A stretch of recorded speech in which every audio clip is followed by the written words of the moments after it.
अगर आप बार बार employ list बनाने से तंग आ गए हैं तो एक्सेल में एक ऐसा हिडन सीक्रेट है जिससे आप एक एम्प्लॉय लिस्ट जो है वो एक बार बनाएंगे और उसके बाद आप सिंपली ड्रैग एंड ड्रॉप करेंगे और आपकी एम्प्लॉय लिस्ट बन जाएगी।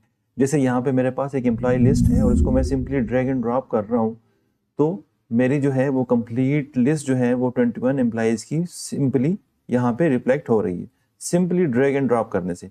तो आइए सीखते हैं कि इसको हम कैसे बनाएंगे।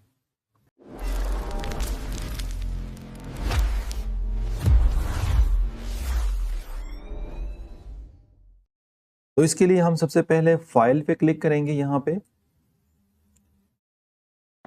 और सबसे नीचे यहाँ पे हमारे पास ऑप्शन का बटन है, इस ऑप्शन पे हमने क्लिक करना है। उसके बाद ये विंडो खुल जाएगी। यहाँ पे आपने एडवांस पे क्लिक करना है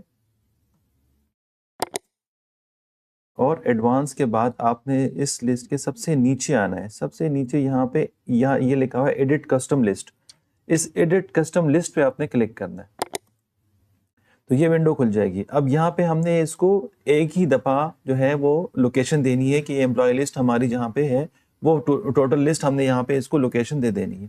हम यहाँ पे एम्प्लॉय लिस्ट में आएंगे, जो एम्प्लॉय लिस्ट हमारे पास है उसको हम सेलेक्ट करेंगे। सेलेक्ट करने के बाद हम यहाँ पे इम्पोर्ट के बटन पे क्लिक करेंगे। ये जो इम्पोर्ट का बटन है इस पे हम क्लिक करेंगे, लिस्ट हमारे पास यहाँ आ जाएगी। इसके बाद हमने ऐड पे क्लिक करना है, ऐड का बटन है इस पे हमने क्लिक कर देना और उसके बाद हमने ओके कर देना और ये विंडो भी हमने ओके कर देनी है। अब हमारे पास एम्प्लॉय लिस्ट जो है वो सिस्टम में बन गई है। अब मैं पहले एम्प्लॉय का नाम लिखूंगा यहाँ पे अली रजा, और उसके बाद सिंपल इसको मैं ड्रैग एंड ड्रॉप करूंगा। ड्रैग कर रहा हूं, लास्ट सेल तक छोड़ दूंगा। अब ये देखें 21 एम्प्लॉयज की लिस्ट जो है वो मेरे पास रेडीमेड बन गई है।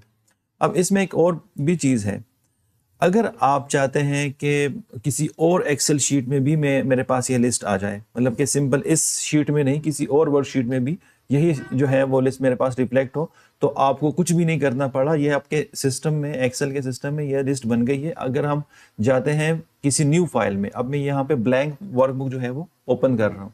जैसे मैं यहाँ पे ओपन कर रहा हूँ, न्यू वर्कबुक है, इसमें कुछ भी नहीं है, कोई डेटा भी नहीं है, लेकिन यहाँ भी मैं अगर पहले एम्प्लॉय का नाम लिखूंगा और इसको मैं ड्रैग एंड ड्रॉप करूंगा तो ये देखें यहां भी वही लिस्ट रिफ्लेक्ट हो रही है। तो आप दूसरी शीट में, तीसरी शीट में, किसी भी शीट में जो है आप जाएंगे तो ये लिस्ट आपके साथ ही रहेगी। किसी भी जगह पे आप इसको ड्रैग एंड ड्रॉप कर सकते हैं, बस आपने फर्स्ट एम्प्लॉय का नाम लिखना है और ड्रैग एंड ड्रॉप करना है। तो ये एक शॉर्टकट है, आप इजीली इसको यूज कर सकते हैं। और इस तरह के मजीद हिडन टूल्स को सीखने के लिए चैनल को सब्सक्राइब लाजमी कीजिएगा। शुक्रिया।